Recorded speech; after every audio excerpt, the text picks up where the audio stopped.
the time of purity and innocence, in which he's supposed to live his second life, and in which he used to shine like angel. This shining was before he knows or understands his earthly world, where he is supposed to live his second life after being in heaven. Okay. So do you think that he was a child in heaven? I don't know what he means, like when he was a child. Okay. So here we have, like, this place is appointed for the second race. So what is the first race? In heaven. Which race? In heaven. Vogel believes that a child is close to heaven. Is it closer to heaven? Is closer to heaven, yes. Because he's a newly, like, separated from heaven. Maybe. So his original existence is in the first race in heaven. Now this is very Platonic, isn't it? Yeah. Yes. You know? But because, you know, when we are speaking about the transcendental life, it is the original life, it is in heaven. And, you know, like the shadow life, it's, you know, on earth. Okay. Okay, we should notice that the word those refers to something happened in the past, and these days are not available anymore. And also notice that the word angel and fancy refers to his childhood, and he's resembling his stage of a childhood to an angel with its purity and innocence. And also we have a Platonic concept that they believe in the pre-existence of soul in heaven before the rebirth on earth. And also, before I understand this place appointed from my second race, we understand that first of all that there's a first life which was in heaven, and second we have a second life when he descended on earth. And these two lines also shows that they believe in the pre-existence and the reincarnation of soul and perfection before it descended to earth. So he longs to return to that perfect place before his soul was incarnate to a mortal man. His childhood was the time when he thought when he thinks nothing but of, as he said, celestial thoughts, thoughts of innocence and purity. They are heavenly thoughts because they originally comes from heaven, and he doesn't cross distance, long distance. Still, he's close to heaven, as he said, a mile or a two. So he is not far away till now. So now we have like a different version of thought. Do you remember what's his name? Marvel? Marvel was interested in green thought.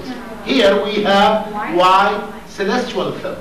So, and perhaps this might help us to answer, you know, like the differences in their approaches, you know, on their, you know, differences in their concepts of divinity. Okay? So let's like put this question. So we have white celestial thought. Okay. The journey of his life started when he descended from heaven to earth.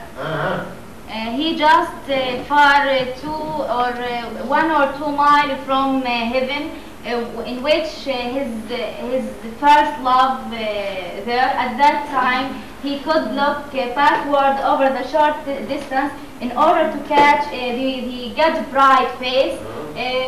This stanza shows how God's face is attractive. You know, it reminds me of Marvel, Ladu, as mentioned before, when I do descending from earth and still looking back, looking up, so attached to heaven and so attached to God. It is the same with the human soul.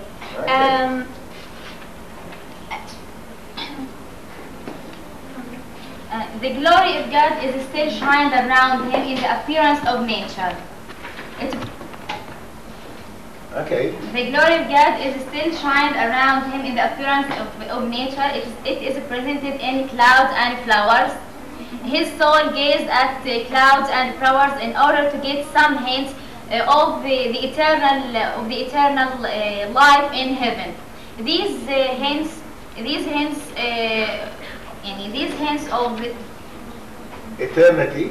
These these hence eternity are from heaven. He can feel it from his soul, his word, his because word. he's newly separated from that heavenly world, so his mind is still like fresh with all these celestial and white thoughts.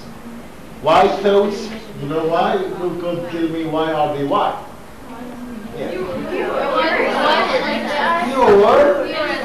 Pure, and it has to do with the idea of light, the light of heaven, you know, the light of heaven, which is celestial light, something divine, something which cannot be described in our language at all. You know, it is very divine. Okay. Okay. Well, why do you think that he called them as weaker glorious? He called him a wicked glorious because the true glory is found in heaven. It is another Platonic idea which said that everything on earth is a mere imitation of nature. So what is found on earth is just an imperfect imitation or an image of things that are found in heaven. Yes. In this part, we noted that Bogan used many words referring to light and dark, shine, white, bright, shadow, and later on black. And this is a common feature in his poetry. Lemon said that light is approached on the later level as a medium of visual perception, and it becomes an entirely conventional figure indicated mental elimination or elucidation, especially regarding spiritual things. Well, why do you think he used such images of dark and light?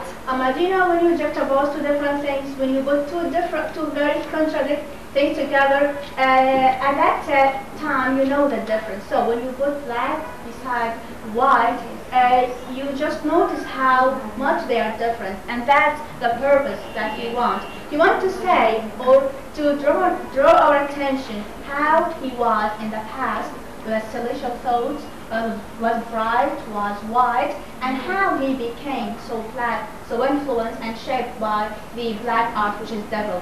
Yes, in Arabic we said والضد يظهر حسنه ضده, or بأضداد يعترف الأشياء in Arab.